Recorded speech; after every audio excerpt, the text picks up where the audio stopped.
Coming up, I'll give you my take on if Aaron Gordon should have played in the Nuggets win over the Bucks and what makes their hospital Nuggets win so impressive yet again. This is Locked On Nuggets.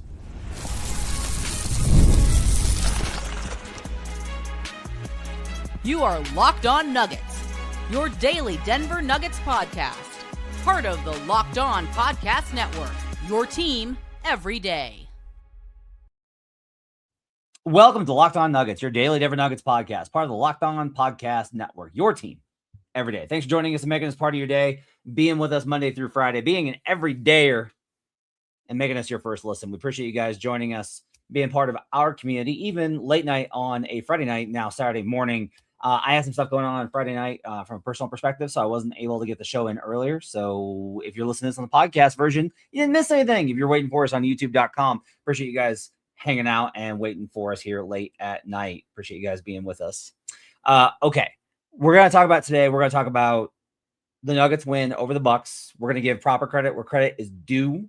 We're going to give proper blame where blame is due for the Bucks. We're also going to talk about the Aaron Gordon decision as Aaron Gordon leaves the game with hamstring tightness, what that means for the Nuggets. And more importantly, as we have to talk about the decision whether or not to play him, Adelman's comments after the game, all that more on today's show. My name is Matt Moore. I'm covering the Denver Nuggets as a credentialed reporter at Ball Arena, 14 seasons now in the NBA. I've been covering the NBA for 18 seasons. You can catch me at Hardwood Paroxysm, the Denver Dig, where all of my content does also go on our Everydayers Club. If you want to join the Everydayers Club at lockedonnuggets.supercast.com. I'm also on Locked On NBA Daily. Really great show in the afternoons. Hope you guys can subscribe to that on podcast or watch it on YouTube as well. And I'm at the Action Network where I write betting content daily. Okay. So I went back and forth on, this bigger story is Aaron Gordon being hurt. But I don't think it's fair to start with that because it ignores the work that the rest of the guys and the coaches put in getting this win. No Jamal Murray, no Christian Braun, no Cam Johnson, no Nikola Jokic. Aaron starts the game and plays a half. And it's just the rest of the guys. And we kind of talked about this, about how the smart move was probably to get the win versus the Wizards and then sit everybody. And they sat almost everybody. And again, we'll talk about the Aaron decision in the second segment. No P. Watt either tonight, by the way. No Peyton Watson. No Jonas. Just Tim Hardaway Jr., Bruce Brown, and Aaron from the main rotation guy, and Spencer Jones. I thought the first quarter was very indicative of a letdown spot for Milwaukee. And now Milwaukee shouldn't have letdown spots because of where they're at. Like, this is one of the things I think is, I talk so much about how the NBA is because it really is inescapable. Think about this. The Bucks are spiraling. Like, everything is bad. Giannis is mad. He's talking in the post-game comment. The temperature is as high as it can be. This should be a spot of, we're not overlooking this team. We're going to out-execute them. We're going to play with effort and energy, and we're going to absolutely going to truck this team. It's going to be a blowout, and then we can, we're going to feel better after it. But the problem is when things are bad for you, that this is a worse spot because even though you're not good enough to let down versus a Nuggets team without all these guys, it still happens. And I've talked about this before. You don't know how to defend when you don't know anybody on the scouting report. You've never played against Jalen Pickett. You haven't played against Julian Strawther. You haven't played against Zeke Naji. You haven't played against Curtis Jones. You haven't played against these guys.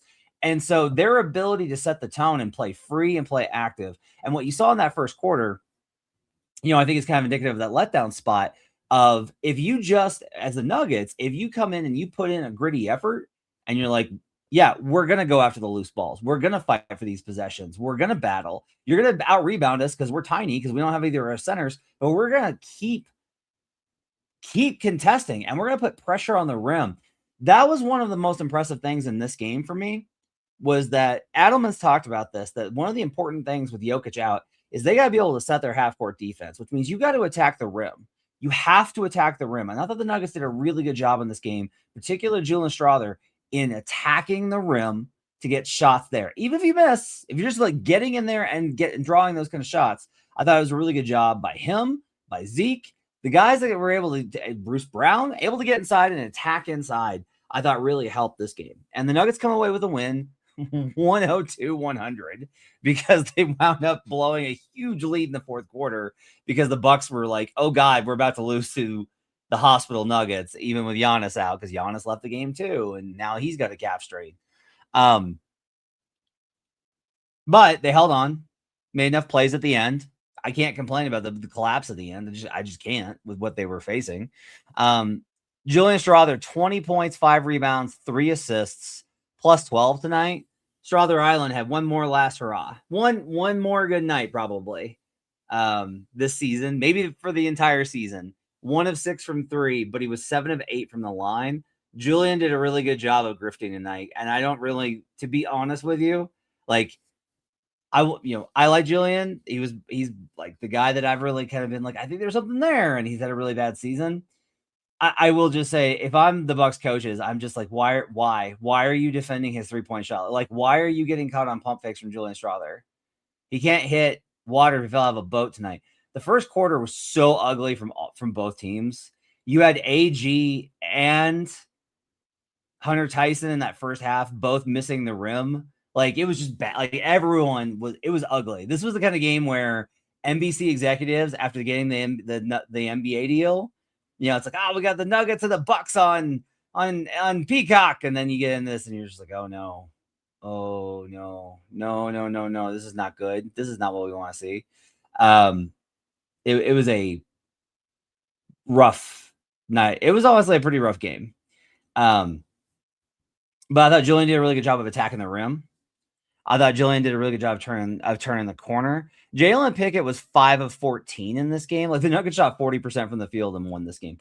Think about this. The Nuggets shot 40% from the field and won this game. They shot 29% from 3. The Bucks just have to feel horrible. And like, I'm more sympathetic towards teams in this spot where I'm just like, this is a really bad situation to be in. Like, everyone knows that Giannis is going to be gone either in the next 2 weeks or at the end of the season, and they don't know what's going to happen to them, and so they're uncertain and they're not able to play together. And that's the problem, is the Nuggets are still able to play together. These guys all played together tonight. It's funny, Bruce was minus 20. I know he was on the floor for that big collapse, but I thought Bruce played great tonight. 15 points, 6 of 11 from the field. He was timely. I thought he was really smart with his plays. I just thought Bruce set the tone and did some actual really good things tonight. I thought he was genuinely really good. Who's not really good was Kyle Kuzma, who was plus 5, and I do not believe it. He had 11, 10, 6. I don't believe it, because everything that he did, like, there was a sequence where they had a jump ball. He gets it. He's got 8 seconds left on the clock, and he just settles for a pull-up jumper that's way off. Just absolutely horrible basketball by the Bucks tonight. It was really bad. Cole Anthony was terrible. Both Pickett and Strawther did a really good job of basically attacking Cole Anthony either directly or as a help defender, sometimes in mid-transition, and Cole just got turned around, which allowed them to kick out and find opportunities. It was just like really smart basketball, I thought, by Jalen Pickett. And also Julian Strawther tonight. And they didn't turn the ball over. They had 7 turnovers. Don't turn the ball over, you win the game. It's just kind of a Nuggets axiom that continues to be true. Spencer Jones with a big 3 in the fourth quarter, I thought. That was pretty big, maybe in the third. That was a really big shot. It felt like that was a backbreaker, even though the Bucks almost got back into it. Deron Holmes played again. 15 minutes, plus 7 in this one. Hit a 3, kept shooting, 1 of 3. Other 2 shots were pretty good. Curtis Jones, I didn't love his minutes, but I had 5 points, so that's pretty promising. One of the things I actually think is really good is like the Nuggets did take this game as like a development standpoint because they had to, and they got to kind of work on some stuff. They got to work on things like Julian Strawther and get him going. They had got to work on things like getting Deron Holmes a few more minutes. They got to get to play Curtis Jones a little bit. Like, these are the type of games that you should kind of program in during the season, as opposed to trying to like go 100 miles an hour and win every single game because you're so worried about the standings in the West. as much as I talk about the standings mattering, there's a way to pace it correctly, even with the injuries. Nuggets are now 9-5 without Jokic? Unbelievable. Just absolutely ridiculous. It's crazy that they got this win. Back-to-back wins for the Nuggets. So that's really good. Now, the problem is Aaron Gordon suffered a hamstring strain. Says it doesn't feel like as bad as the other one. Says he feels like he's going to be okay. Maybe he plays on Sunday. I would bet not. Should he have played is the question everyone's asking. I think we got to talk about it. We'll talk about that coming up on Locked On Nuggets.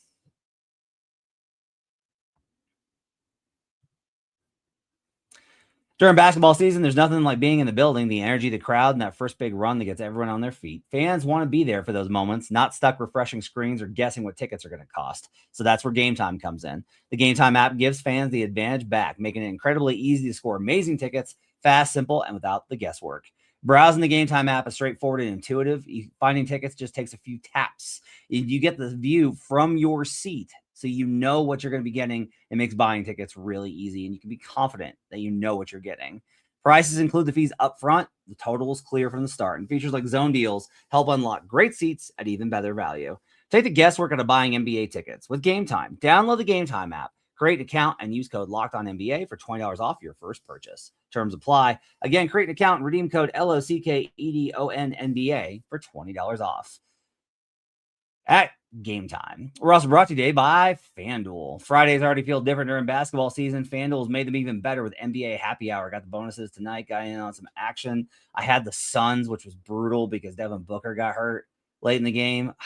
Jalen Green and Devin Booker. I really felt good about that game, and just they could not hit anything late in that game versus the Atlanta Hawks. But I did like the Rockets over the Sixers, so I got home on that one. Also, you can bet on, obviously, the NFL playoffs, so you might want to bet on the AFC Championship game. The number has been ridiculous. I have a lot on the Denver Broncos this weekend because I just simply feel like the adjustment for Bo Nix is too much. Like, this is still a really good team at home versus an inexperienced quarterback who hasn't really played anybody. That team has some weaknesses. I think the Broncos are going to the Super Bowl. Before tip-off, check the FanDuel app and see what's dropping during NBA Happy Hour every Friday from 6 to 7:30 p.m. Eastern. A little basketball, a little action, and a whole lot of Friday energy. That's NBA Happy Hour, only on FanDuel, the official sportsbook partner of the NBA. We'll be right back on Locked On Nuggets. Back here on Locked On Nuggets. Thanks for joining us and making this part of your day. Appreciate you guys being with us. Okay. All right, let's talk about the Aaron Gordon. We're going to talk about the Aaron Gordon thing. First, I'm going to bat this right down, Perez. Perez says in the comments, AG is officially an injury-prone player. It's sad to see. No, AG is a player with a lot of miles on him, man. There's a difference. Anthony Davis is an injury-prone player. Anthony Davis suffers eye injuries. Anthony Davis suffers hand injuries. Anthony Davis suffers eyelash injuries. He suffers hangnail, like everything. Aaron Gordon has consistent problems because he has so much athleticism and he has a lot of miles on him, and he has had to play a lot because of various situations that last year was created by the roster, and this year was created by injuries. And so that's kind of like where this comes from. Tobo says AG was expected out 4 to 8 weeks and came back in 6. Don't think this is on the med team. All right, so let's talk about this. It is incorrect when people act like any one person has control over the situation. Okay. The final say is always going to rest with the player if he makes enough money. If he's an important enough player, and AG is. So AG gets the final say, and AG thought he was good. After the game, Adelman talked about like he cleared the stress test. They have a stress test they do on the body. They measure all these different reactions and things like that, and they cleared him, and he played. It is hindsight 2020 to say that he should have sat. It is also post hoc ergo propter hoc, which I don't like either, right? I don't like the idea of only taking the result and being like, well, clearly it was bad. Okay, was the process bad at the time? The problem I have here is that as soon as I saw AG was on the report as probable, I was like, why? Why? It was a half measure from Denver. And the idea, I know what happened, which is like AG was like, look, I've missed a bunch of games. I feel really good. Jamal and P-Water are exhausted. Let me step up and carry. We'll get through this game. Maybe we can get a win. I'm good to go. Bruh. My problem, one, and Ryan Blackburn would absolutely hate to hear this. I am just going to say, like, guess what you do a lot when you are playing on the perimeter, when you're switching out and you're playing power forward, especially on stretch fours. You are guarding in space and you are moving your hips and those kind of things. You know what you're doing when you're playing center? You're jumping up and down a lot. You have to use your explosiveness. That's what you're doing when you're playing center. And Aaron played a lot of center tonight. And that really bothers me because I think that contributes. I think it really wears him down. But I'm not a doctor, so I don't know. I'm not a trainer. I don't want to I understand that he could have gotten hurt anyway, that it was just one of those things that he cleared the stress test and he wanted to play. I get it. I just don't understand sitting everybody but Aaron when Aaron is so important for what they do. If Peyton Watson had played, I'd be like, look, man, Peyton's angling for a contract. And he's young, and he's spry, and he doesn't have as many miles on him, and he wants to play. Okay, I'm glad they sat him because he took so many he got beat up last night. Not playing Jamal and not playing Aaron, or not playing Jamal and not playing Peyton and not playing JV and playing Aaron doesn't make sense to me. It just doesn't make sense. Punt the game. The Nuggets are still really reluctant to punt these games, and I keep begging them for 2 years to do it. When you reach this level, the Spurs did this. The Thunder did this with Russ and KD, and they will do it in the future as their core gets older too. You have to take games and just be like, we do not care about the result. It's fine. If we get a win, great. We do not care. This was a half measure. It was, well, somebody's got to play. We got to get to our number of minimum guys. Somebody's got to play. Aaron wants to play. Okay. My point here is not that the medical staff should have stopped Aaron Gordon from playing. Because again, if AG is like, I want to play, I'm good to go. You got to trust him. Like, it's his body. It's fine. It's not about the age, by the way. It's about the miles. It's not about AG being 30. It's about the miles. It's that AG is think about how many longs AG played deep into the playoffs. He played into the second round in 2021. He played in the first round in 22. He played the finals in 23, the second round in 24, the second round in 25. Like, you do this over and over and over again, those miles really rack up on you. Just kind of, that's like what happens now. It's not about the age. It's about the miles, which is one of the reasons why Ryan has consistently kind of hinted the Nuggets may need to get ahead of moving on from him. I do not think that. I think that Aaron Gordon needs to retire a Nugget because I believe in things like loyalty and caring about guys that have contributed so much for your franchise. That's where I feel like I'm a loyal person, even if I'm not a fan. Loyal. I think I don't expect the medical staff to stop Aaron Gordon, but I am disappointed that there wasn't a better conversation and there wasn't a better kind of idea of, look, man, we're just going to roll out there with, they played 1, 2, 3, 4, 5, 6, 7, 8, 9, 10 guys tonight. They played 10 guys. Play 9. Just get through this game with 9 guys. If you lose, who cares? It's a non-conference game on a back-to-back. It's a non-conference road game on a back-to-back in late January when you have already exceeded every possible expectation for the non-Jokic games. Like, you could afford to lose this one. It's great that they won. It keeps them in they haven't dropped a spot in the Western Conference when everyone was like playing. Not happening. Joker's going to come back and they're going to be probably at worst 4th in the West if they lose on Sunday, which they may not. If Joker comes back later and they lose to the Grizzlies and the Pistons, they'll probably still be in fourth. And on some level, not fully punting on these games, it's not AG's hurt, because AG after the games, like Adelman kind of sounded like he was pretty optimistic it's not going to be that big of a deal, which is good.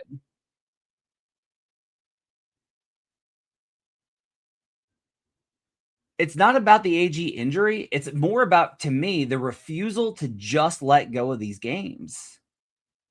I get it. Like I'm talking out both sides of my mouth because I'm like, you better be a top 3 seed. But also, you should completely let go of these games when you're in a tight Western Conference race. You win or lose this game, you're still going to be in a tight Western Conference game. Like, guess what? The Nuggets won this game. It's not like now they're okay. That's not how that works. The Nuggets won tonight. The Rockets won tonight. The Lakers lost last night, which is really good for them. Like, the Nuggets are at 15 losses. The Rockets are at 16. The Lakers are at 17. The Wolves are at 18. You are 3 games over the play-in spot. And you're so terrified about the play-in. If you can't figure out a way to get, like, here's the thing. If you can't figure out a way to get a top 3 seed, it doesn't matter anyway. It really doesn't. Then you might as well be in the play-in. Who cares? Do it the hard way. This is another thing I would really kind of advocate for if, like, anyone cared about my opinion besides you guys, is that no team that has had a 7 spot in the play-in tournament has ever missed the playoffs. They've wound up 8th, but no one's ever missed it. So it's really 8th that you're worried about. It's not even the play-in tournament. It's 8th. And it's like, okay, a small sample, still 2 games and you're out. Fine. But, like, the refusal to actually actively engage with the idea of we are not going to prioritize winning. You should not do the half measure. If AG had made it through this game, I still would have thought that it was a bad decision to play him, because you went halfway. You were like, oh, we're going to sit all these guys because we know how exhausted they are.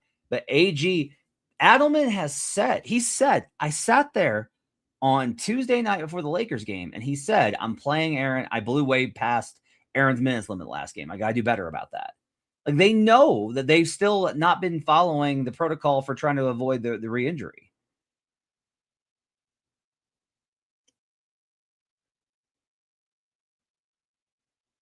So that to me is like, I did not like the process of this, and I am not going to blame it on the training staff, because I can't sit here and say that the players have more of a say than people realize, which they do.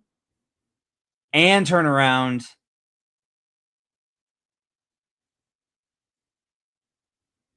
and then suggest that the training staff should have, like, stepped in and stopped Aaron. Hopefully this is not a big deal and it's okay. I'm going to be very interested to see what the injury report says for Sunday. I'm not expecting no AG. Jonas back, Jamal back, Peyton back. And then, of course, would be really great to see big fella pop up questionable. But probably going to be Tuesday versus the Pistons, and Ryan will have been right. Hurricane says, does the org do anything if he blows past the limit? No. There's no, like, repercussions. It's not like there's, like, a fine for Adelman for playing his guy too much. No. It's not how it works. It's just like you're trying to keep him under a minutes limit. Yeah, Big Honey puts it perfectly. Why even risk AG on a back-to-back? That's just where I get to. And, like, look, I have people that constantly now say that on the bad social media app, that constantly tell me that I don't love basketball because I want them to shorten the season. And the reality is that I've just done this long enough to know tonight was, like, a really good win for these young Nuggets. Like, it was a really good experience for Julian Strawther and Jalen Pickett and Zeke Naji. Like, that's a feel-good moment. But they already had the Sixers win. They already had it. This was more about the Bucks being a disaster zone. No one needed to watch this game tonight. This is where I get really frustrated with the NBA season structure. No one needed to watch this game. This was a non-con matchup between two teams that didn't, like, there was nothing on the line tonight. There was no stakes. It was a back-to-back. A bunch of people were out because it's a back-to-back in the middle of January, in the middle of a stretch where the Nuggets are playing a back-to-back, a 3-4, a back-to-back, a 3-4. Like, this is a nightmare schedule, and I just don't understand why we do this. Like, if you just don't have the back-to-back, then tonight's a much different game. Not only, like, forget the AG part of this. If this wasn't on the back-to-back, it's Giannis and the Bucks, a desperation situation versus Jamal and Peyton and Val. Like, that's an actually pretty good game. Joker's hurt. That happens. Guys get hurt. That happens. But you put this game in the situation for this to be the disaster zone.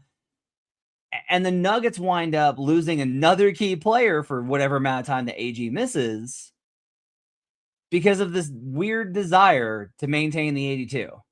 Not weird. Not weird. It's not weird. It's very explainable. It's just the money. It's just absolutely insane.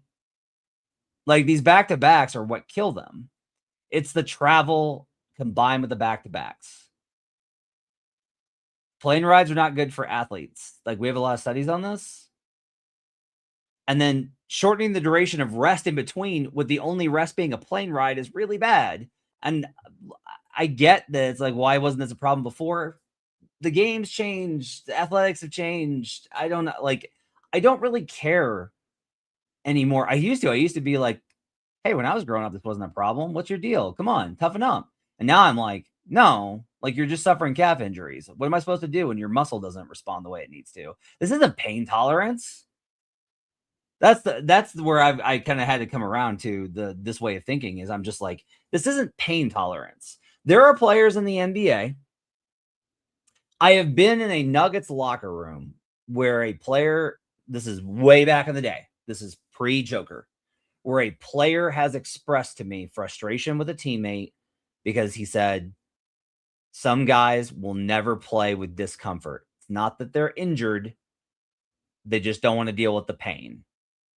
And, like, I don't blame those people because I don't want to deal with the pain either.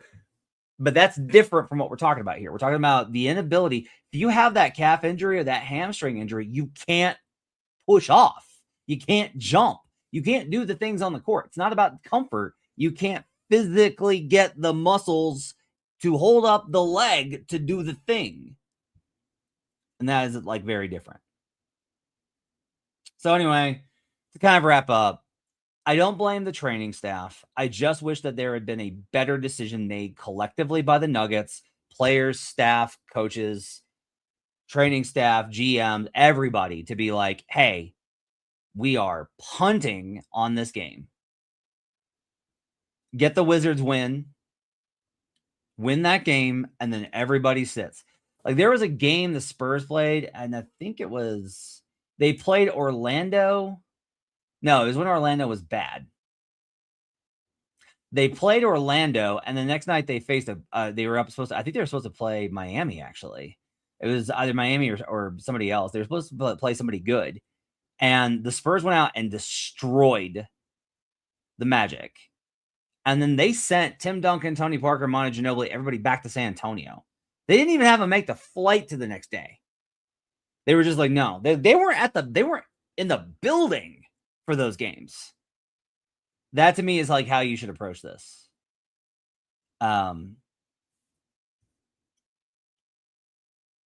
I understand, like, there's going to be ongoing concerns about AG's, like, injury status, and, like, maybe. I have a hard time really believing that. Here's the thing: AG is so good, it's almost like you kind of got to risk it. Like, even if he has injuries, you just gotta kind of be like, hope he's okay.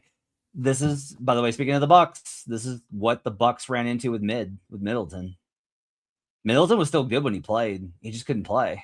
He just kept getting hurt over and over and over again. Miles. And then they wound up moving in for Kyle Kuzma. But that's a good lesson, which is they would give anything to take back that trade.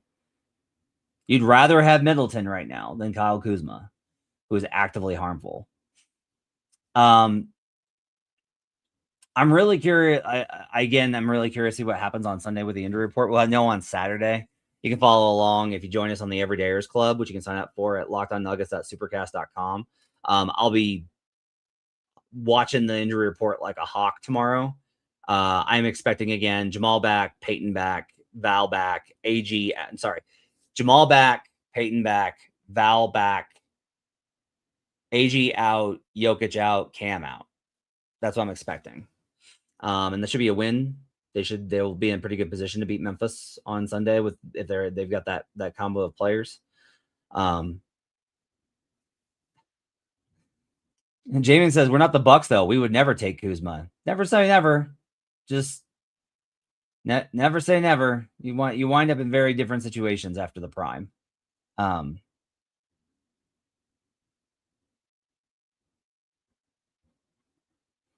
Jamie says, Allen needs to tell the players they can't play. So here's a problem. Okay. These players all make way more money than David Adelman, and their money is guaranteed in ways that David Adelman's money is not. So that's always a kind of an interesting dynamic with how the NBA works. I again want to give the Nuggets a lot of credit for getting this win. The fact that they've been able to do this, like your Denver Nuggets are 31-15. They are within range. They got to go 9-4 to hit 40-20, 40 wins before 20 losses. It's 9-4. That's the mark you're looking for. You got to get 9 more wins before 4 more losses. It will be tough with that February schedule, but they might be able to do it, especially if you know who comes back, although they will have some struggles when you know who comes back. Okay, that's going to do it for Locked On Nuggets. I appreciate you guys hanging out with me late at night. I appreciate you guys joining me if you're listening on Saturday. Have a great weekend. Stay warm and safe this weekend. It's getting really cold in Colorado. If you're going to the game on Sunday, good luck. Best of luck to you. I mean that genuinely. Hope it works out well for you. We will be back on Sunday night after the Grizzlies game. We'll do our usual Sunday night no jinx with Ryan Blackburn and I. Appreciate you guys being with us. We'll see you guys again next time on Locked On Nuggets.